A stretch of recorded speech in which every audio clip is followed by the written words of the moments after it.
doing? Zindagi Na Milegi Dobara is a film which showed Natasha as a controlling toxic fiancée. But guess what? In this full film, Kabir is the real problem in the relationship. तूने ये शादी को ज्यादा जल्दी propose तो नहीं कर दी? Actually मैंने प्रपोज भी नहीं किया था. What? क्या? मॉम के बर्थडे पर मैं उनके लिए एक रिंग लेके आया था.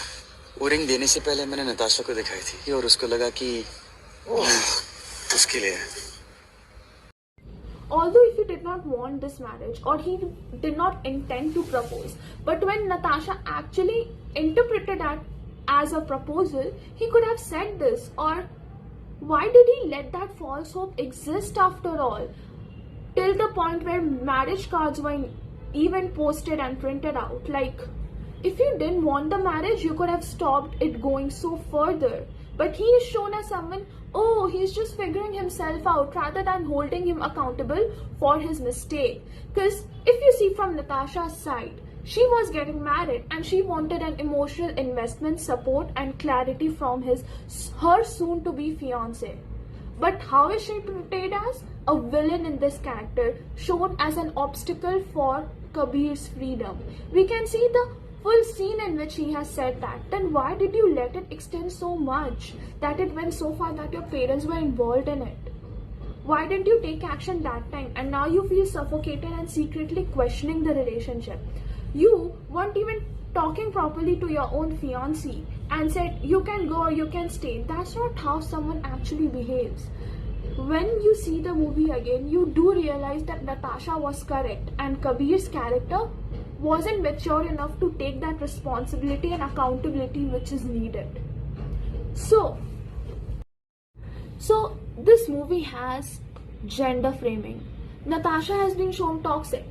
Why? Because she's standing up for herself, and not only that, she is asking uncomfortable questions. She wants full involvement of his soon-to-be husband in their future ahead. But guess what?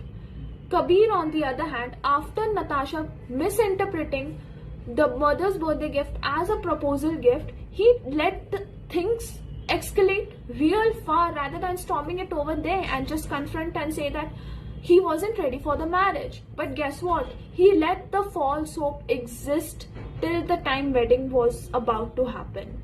He was still questioning it and still keeping Natasha in the delusion that he wants to get married right now.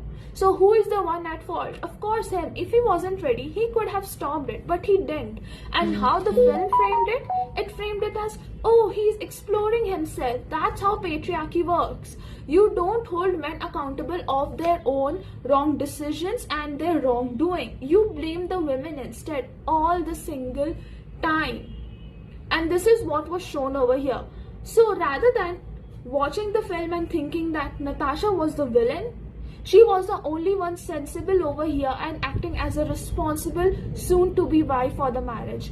Unlike Kabir, who was just running away from the real question and confronting the reality which was there. The reality of him not being ready and not mature, but still not standing up for himself and confronting it when things escalated and was misinterpreted.